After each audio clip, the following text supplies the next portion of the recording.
فأعوذ بالله من الشيطان الرجيم بسم الله الرحمن الرحيم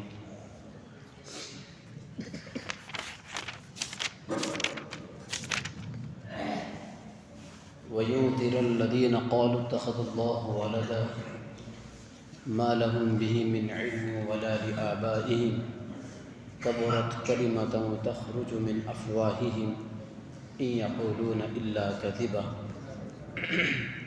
فلعلك باخع نفسك على آثارهم إن لم يؤمنوا بهذا الحديث أسفا۔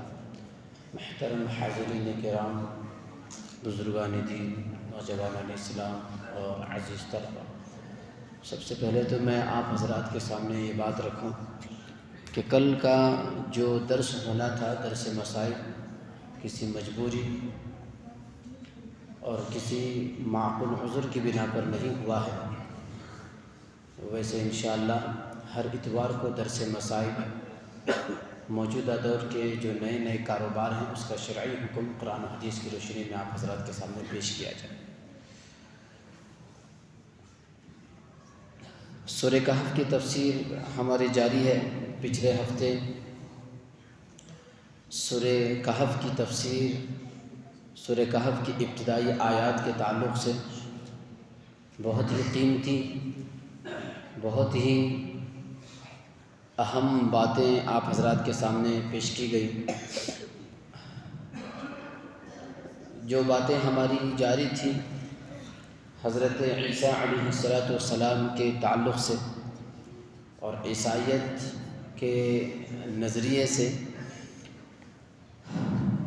کہ ان آیات میں اللہ تعالیٰ نے جو وارننگ دی ہے، جو ڈرایا ہے، جو دھمکایا ہے، پہلے تو اللہ تعالیٰ نے اس کتاب کے تعلق سے پوری طرح سمجھا دیا کہ اس کتاب کے جو موافق نہیں ہے، جو مخالف ہے، وہ دجالی فتنہ ہوتا ہے۔ اس صورت کا دجالی فتنے سے کیا خاص تعلق ہے، اللہ تعالیٰ نے ان کے ابتدائی آیات سے اللہ تعالیٰ نے سمجھا دیا۔ پھر اس کے بعد اللہ تعالیٰ نے اس کتاب پر، اس کتاب کے مزاج سے مناسبت اور مشابہت رکھنے والے ان لوگوں کو اور عمل کرنے والے ان لوگوں کو خوبصورت اجر اور خوبصورت بدلہ دینے کا وعدہ بھی کیا ہے۔ اس کے بعد ایک خاص قسم کے گروہ اور جماعت اور ایک گروپ کو اللہ تعالیٰ نے دھمکایا ہے، ڈرایا ہے، خوف زدہ کیا ہے۔ وہ کیوں کیا؟ ان کے نظریات کی بنیاد پر، کہ ان کا جو نظریہ ہے کہ انہوں نے حضرت عیسیٰ علیہ السلام کو اللہ کا بیٹا تسلیم کیا، اور یہ حضرت عیسیٰ کو اللہ کا بیٹا تسلیم کرنا اللہ پر باندھنے والے جتنے بھی الزامات ہیں، جتنے بھی بیہودہ نظریے ہیں، ان تمام الزامات میں سب سے بیہودہ نظریہ، سب سے اللہ تعالیٰ کو غصہ دلانے والا نظریہ جو ہے، جو بات ہے، وہ ہے اللہ کی اولاد کا ہونا تسلیم کر لینا۔ تو اس پر اللہ تعالیٰ نے بہت زیادہ غصے کا اظہار کیا۔ اسی وجہ سے خاص قسم کے گروپ اور جماعت کو اللہ تعالیٰ نے ڈرایا اور دھمکایا ہے، اور ان کی اس بات کو 4 چیزوں سے توڑ دیا۔ سب سے پہلے اللہ تعالیٰ نے کہا کہ یہ جو عقیدہ رکھتے ہیں اللہ کا بیٹا حضرت عیسیٰ علیہ السلام ہونے کا، اس کے تعلق سے ان کے پاس کوئی دلیل نہیں ہے۔ اللہ کا بیٹا کیسے ہوا، کوئی دلیل نہیں، نہ ان کے پاس ہے۔ دوسری بات یہ ہے، نہ ان کے آباء و اجداد کے پاس، ان کی پیڑھی در پیڑھی سے پوچھو، آباء و اجداد سے پوچھو، کسی کے پاس اس کی دلیل نہیں ملے گی۔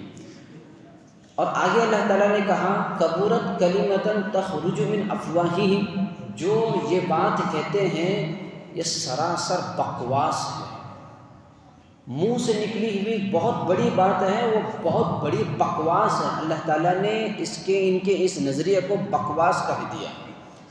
اور پھر اللہ تعالیٰ نے آگے کہا کہ یہ لوگ نہیں کہتے بلکہ صرف محض جھوٹ کہتے ہیں۔ حضرت عیسیٰ کے بیٹے ہونے کی جو بات وہ کہتے ہیں یہ محض جھوٹ ہے، یہ جھوٹا بہتان ہے جو اللہ تعالیٰ پر باندھا گیا ہے۔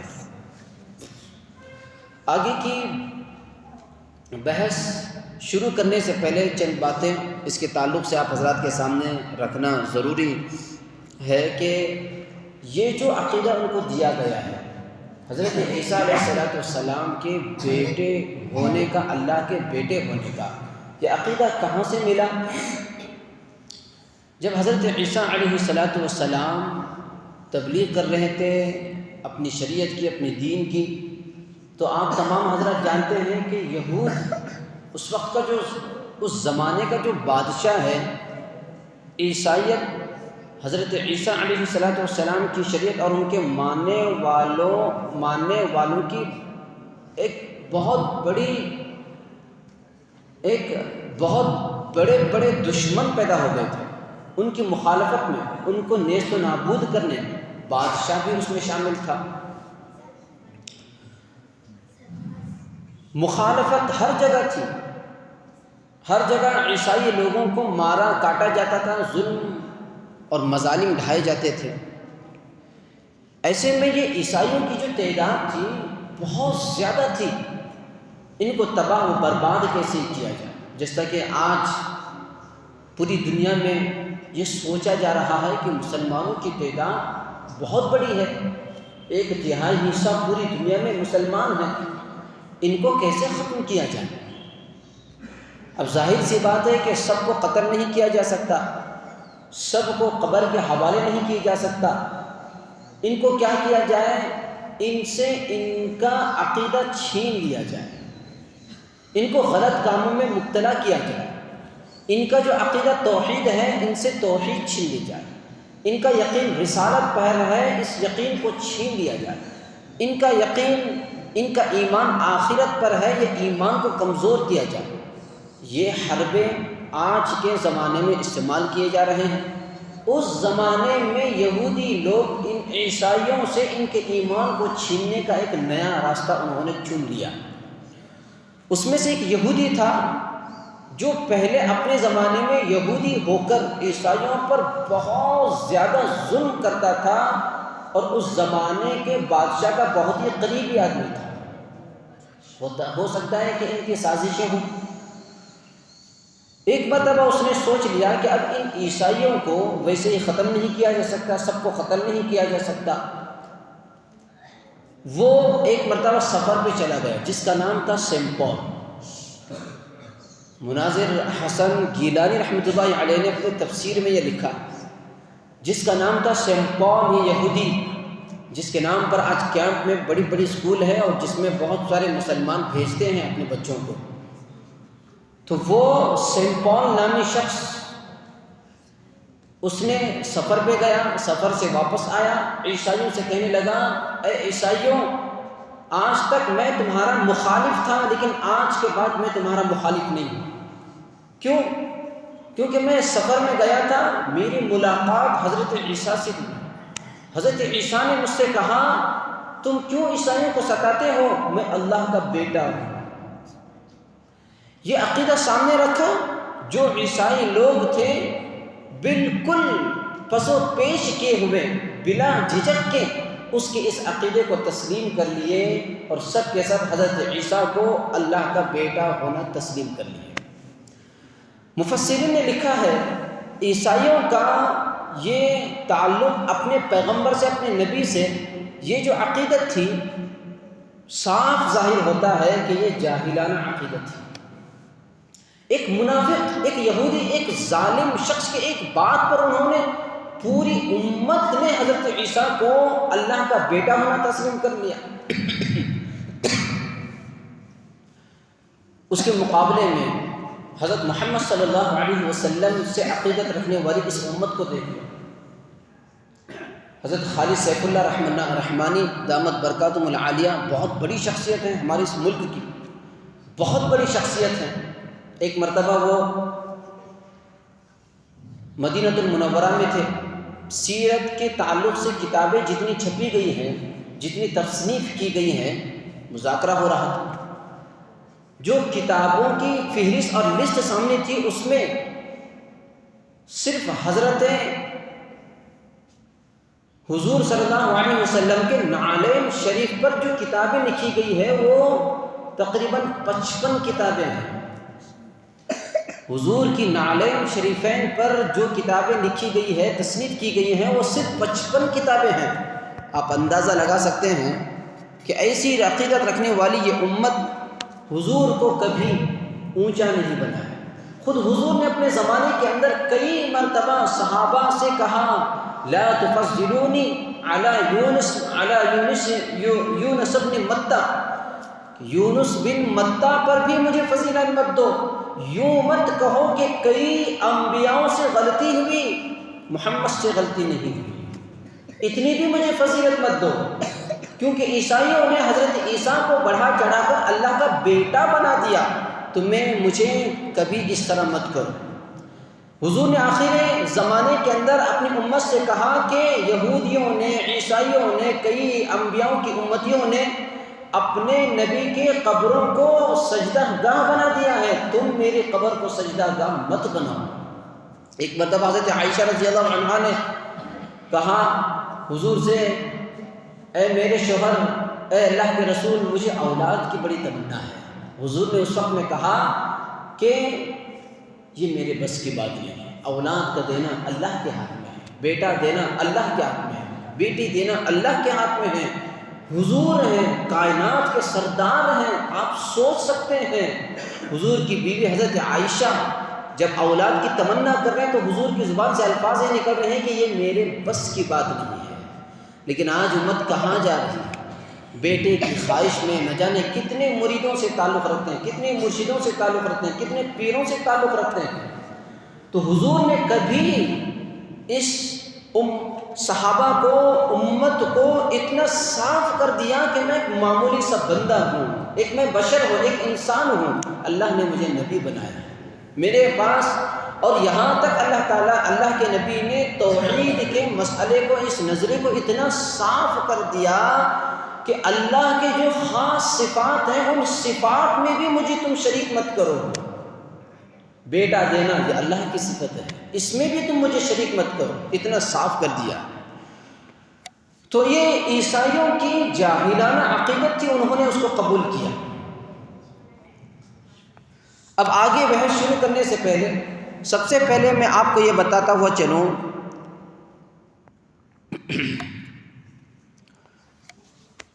یہ بات آپ سمجھیں، یہ بہت بڑی غلطی تھی عیسائیوں کی جو انہوں نے حضرت عیسیٰ علیہ السلام کو اللہ کا بیٹا ہونا تسلیم کر لیا۔ اس سے پہلے یہ بات سمجھیں کہ وہ اللہ کا بیٹا انہوں نے تسلیم کر لیا، جیسے کہ میں نے پچھلی تفسیر میں بھی کہا تھا کہ جب اللہ کے بیٹے ہیں تو اللہ کے اس بیٹے کو آپ مخلوق سمجھتے ہیں، کیا سمجھتے ہیں؟ تو انہوں نے کہا کہ اللہ کا بیٹا حضرت عیسیٰ یہ اللہ ہیں، کیونکہ بکری کا بچہ بکری، انسان کا بچہ انسان ہوتا ہے، تو اللہ کا بیٹا اللہ ہے۔ اب پوچھنے والوں نے یہ بھی پوچھا کہ جب اللہ نے بیٹے کو جنا تو بیوی کون ہے؟ تو انہوں نے یہ بھی کہا کہ اللہ کی بیوی حضرت مریم علیہ السلام۔ تو نعوذ باللہ اللہ کی شان میں، اسی لیے اللہ تبارک و تعالیٰ نے قرآن مجید میں صاف کہہ دیا، جتنا اس الزام سے اللہ کو غصہ آ جاتا ہے کسی الزام سے اللہ کو غصہ نہیں آیا۔ اسی لیے تثلیث کا عقیدہ ان کا بنا۔ تثلیث جو عقیدہ ہے صاف عقیدہ ہے، وہ تین لوگوں کو اللہ مانتے ہیں یا تینوں کے مجموعے کو اللہ مانتے ہیں۔ اللہ حضرت عیسیٰ اللہ کے بیٹے، ان کو بھی اللہ، اور حضرت مریم یا کبھی روح القدس کو بھی وہ اللہ تسلیم کرتے ہیں۔ تو یہ عقیدہ ان لوگوں کا ہے۔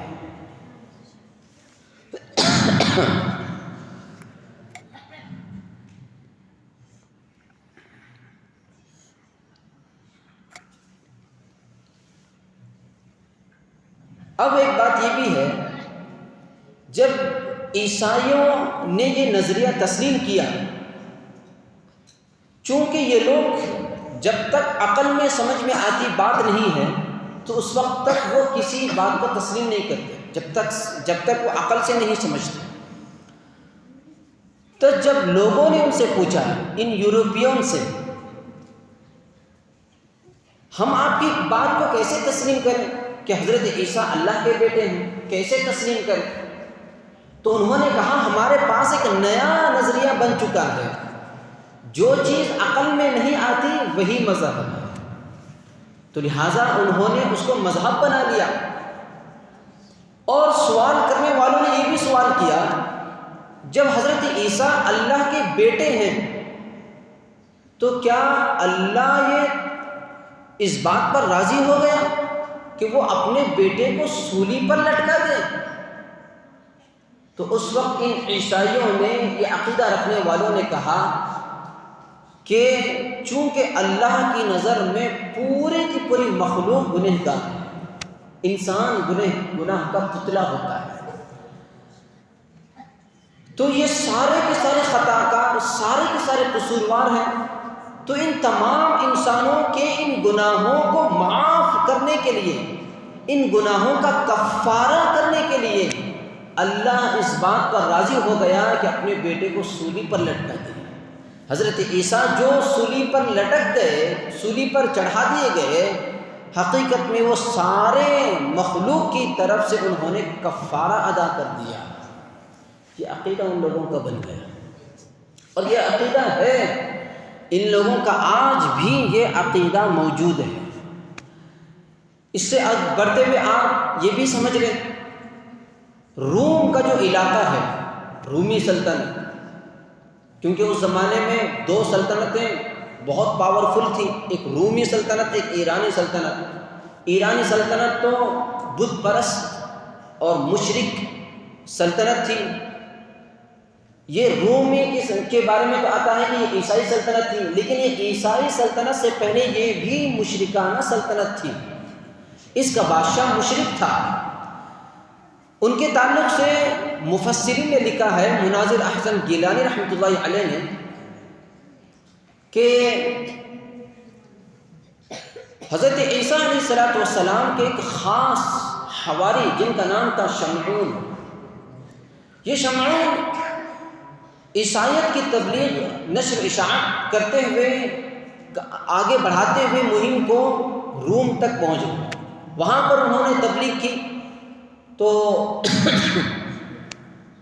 حالانکہ وہ ایسا نہیں تھا، لیکن بعد میں چل کر وہ وہاں کا بادشاہ، اس نے عیسائیت کو قبول کر لیا۔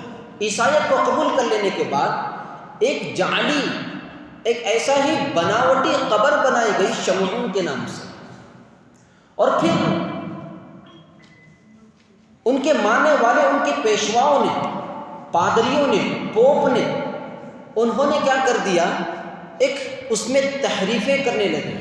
سب سے پہلے اختیار انہوں نے ان عیسائی مذہب کے حلال و حرام کو اپنے اوپر لے لیا، جس کو دل چاہتے تھے حلال قرار دیتے تھے، جس چیز کو چاہے حرام قرار دیتے تھے۔ اسی چیز کو اللہ تبارک و تعالیٰ نے قرآن مجید کے اندر بھی ذکر فرمایا، اتخذوا احبارهم ورهبانهم اربابا من دون اللہ۔ اس عیسائی مذہب کے جو پیشوا اور جو علماء ہیں، وہ علماء حلال کو حلال، حرام کو حلال قرار دیتے ہیں اور حلال کو حرام قرار دیتے ہیں۔ اپنے طور پر ان کے امتیوں نے، ان کے ماننے والوں نے اپنے علماء کو خدا اور رب تسلیم کر لیا تھا۔ حرام قرار دینے والا رب ہی تو ہے، حلال قرار دینے والا رب ہی تو ہوتا ہے، علماء کو رب انہوں نے قرار دیا تھا۔ تو یہ چیزیں یہاں تک پہنچی۔ دوسری چیز، جب لوگوں کی روحیں قبض ہوا کرتی تھی تو اس وقت یہ پادری وہاں پر جاتے تھے اور جا کر کہتے کہ اس کی روح قبض کرنے والے جو لوگ آ رہے ہیں، فرشتے آ رہے ہیں، وہ کالی آنکھوں والے ہیں۔ تو وہ لوگ، ان کے گھر والے گھبرا جاتے، ڈر جاتے، کیا کیا جائے؟ تو وہ کہتے کہ تمہاری جائیدادیں وقف کرو، تمہارے پاس جو مال ہے اس میں سے صدقہ کرو۔ اب جب صدقہ کیا جاتا ہے، یہ سکرات میں ہے، اور یہاں پر جائیداد صدقہ اور وقف کیے جا رہے ہیں، اور پھر اس کے بعد کہتے ہیں کہ اب اس کے ساتھ میں اچھا معاملہ ہو رہا ہے۔ یہ سارے اختیارات اپنے پاس لیا تھا انہوں نے، ان کے پادریوں نے۔ اور تیسری چیز یہ بھی ہے، نکاح کے تعلق سے انہوں نے یہ کہہ دیا تھا کہ اگر تم کنیسہ یعنی چرچ کی خدمت کرنا چاہتے ہو تو نکاح مت کرو، نکاحیں مت کرو، نکاح کیے بغیر تم ان چرچوں کی، ان عبادت گاہوں کی خدمت کر سکتے ہو اور اس پر وقف ہو سکتے ہو۔ اور وہیں سے یہ چل پڑا۔ اور ان عیسائیوں میں بہت ساری عورتیں تھیں، مرد بھی تھیں، وہ چرچوں کی خدمت اور عیسائی مذہب کے لیے وہ وقف ہونا چاہتے تھے، تو لہٰذا عورتیں بھی نکاح کیے بغیر چرچوں کی خدمت اور عیسائی مذہب کی خدمت کے لیے وقف ہو گئے۔ اور اسی لیے پوری دنیا میں آج سب سے گندی جگہ اگر کوئی ہے تو وہ یہی کنیسائیں ہیں، جہاں پر ہر قسم کی بے حیائی، ہر قسم کے گناہ وہاں پر جائز قرار دیے جاتے ہیں۔ یہ سب کچھ ہوتا ہے۔ اسی طرح انہوں نے وہاں سے سٹارٹ ہوا تھا، اسی طرح انہوں نے یہ بھی اپنے لوگوں کا، اپنے ماننے والوں کا، متبعین کا یہ ذہن بنایا تھا، اگر تم سے گناہ سرزد ہو جائے، لغزش سرزد ہو جائے، تو اس گناہ کو تم آ کر کے ہم سے کہو اور اللہ سے تم، عیسیٰ سے تم اس گناہ کو معاف کروا لو۔ تو وہ لوگ آگے گناہ کر کے ہدیے پیش کرتے، نذرانے پیش کرتے، کہتے کہ مجھ سے یہ گناہ ہوا ہے، اور پھر اس کے بعد گناہ معاف کروا دیتے۔ وہ پادری ان کے سر پر ہاتھ پھیر دیتا اور کہتا کہ جا تمہارا گناہ معاف ہو چکا ہے، تم نے نذرانے دے دیا ہے، ہدیہ دے دیا ہے تم نے۔ اس طرح کیا جاتا۔ اسلام کے اندر جو پیری مریدی ہے، ایک شیخ اپنے مریدوں کے ساتھ میں بیعت کا جو تعلق رکھتا ہے، ان سے یہ کہتا ہے ہمارے اسلام کے اندر، تم سے اگر گناہ ہو جائے تو تم آ کر کے کہو، اس کا علاج کیا جائے گا، اس کا ٹریٹمنٹ کیا جائے گا۔ نہیں بتا سکتے تو اشاروں میں بتا دو یا لکھ کر کے دے دو، تمہارے گناہ تم سے چھڑوانے کی، اس عادت کو چھڑوانے کی ہم کوششیں کریں گے۔ یہ ہوتا ہے پیری مریدی کا تعلق۔ لیکن یہ پادری لوگوں نے یہاں تک اس حد تک وہ پہنچ گئے تھے کہ کہتے گناہ معاف کروانا ہے تو ہدیے لے کر آؤ، نذرانے لے کر آؤ، وہ رازوں کی باتوں کو ہم سے کہو اور معاف کروا کر کے چلے جاؤ۔ یہ عیسائی مذہب تھا۔ تو لہٰذا اللہ نے اس سورہ کہف کے اندر ان لوگوں کا تذکرہ کیوں کیا؟ کیونکہ یہ سارے کے ساری چیزیں تھیں، اور خاص طور پر یہ ہے کہ جب یہ نظریں اس طرح کے بنے تو ہر زمانے میں اچھے لوگ بھی موجود تھے، تو کئی سارے ان کے خلاف جب باتیں کہتے تو وہ پادری لوگ اپنے بادشاہ سے کہتے کہ دیکھو یہ زبان کھول رہا ہے، اس کو سزا دو۔ لہٰذا اس کو بیڈ پر لٹا دیتے، باندھتے اور اس پر کوڑے برسا کر ان کو ختم کر دیے جاتے۔ اس طرح اس زمانے میں 10 لاکھ عیسائیوں کا قتل عام ہو گیا۔ جو حق بات پر اپنے آواز کو انہوں نے اٹھایا تو 10 لاکھ لوگوں کو انہوں نے خود قتل کر دیا۔ اور پھر جب اس طرح کا عقیدہ رکھنے والوں کا نتیجہ کیا ہونا تھا آخر میں، اس کے نتیجے کے طور پر ان کے نظریات کو، ان عیسائیوں کی ان چیزوں کو اللہ نے تفصیل سورہ کہف کے اندر جو ذکر کیا ہے، دجالی فتنے کا تعلق ان سے کیا ہے، اسی لیے تو اللہ تعالیٰ نے یہاں پر ان کو ذکر کیا، گویا کہ یہ کہہ دیا قرب قیامت میں جتنی بھی فتنے آئیں گے وہ سب کے سب ان عیسائیوں سے ظاہر ہوں گے۔ بینکنگ سسٹم کن سے ظاہر ہوا؟ انہی لوگوں سے ظاہر ہوا۔ بے حیائی پوری دنیا میں عام ہوئی، کن سے ظاہر ہوئی؟ انہی عیسائیوں سے ظاہر ہوئی۔ اور پھر کیسے کیسی چیزیں، مادیت پرستی، ٹیکنالوجی کن سے ظاہر ہوئی، کن سے ترقی ملی؟ انہی عیسائیوں سے ظاہر ہوئی۔ جھوٹ، دھوکہ جو عام ہو گیا، غلامی جو عام ہو رہی ہے، یہ کن سے ظاہر ہوئی؟ انہی سے تو ظاہر ہو رہی ہے۔ تو جتنی بھی دجالی فتنے ظاہر ہوں گے، تمام کے تمام قرب قیامت میں انہی لوگوں سے ظاہر ہوں گے، اور انہی لوگوں سے یہ سب کچھ ظاہر ہو رہا ہے۔ اسی لیے اللہ تعالیٰ نے سورہ کہف کے اندر ان لوگوں کے تذکروں کو اللہ تبارک و تعالیٰ نے بیان کر دیا ہے۔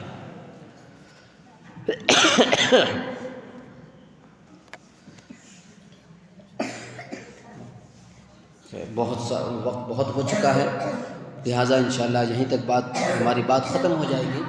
آگے بہت ساری اور بھی باتیں ہیں۔ اس کے بعد اللہ کے نبی علیہ الصلوۃ والسلام نے کیسی کیسی محنتیں آگے کی ہے، سورہ کہف کا بھی تذکرہ ہے، انشاءاللہ آئندہ کی تفسیر میں آپ حضرات کے سامنے بیان کیا جائے گا۔ اللہ سے دعا ہے اللہ تعالیٰ ہم تمام کو عمل کرنے کی توفیق عطا فرمائے۔ آمین وآخر دعوانا الحمدللہ رب العالمین۔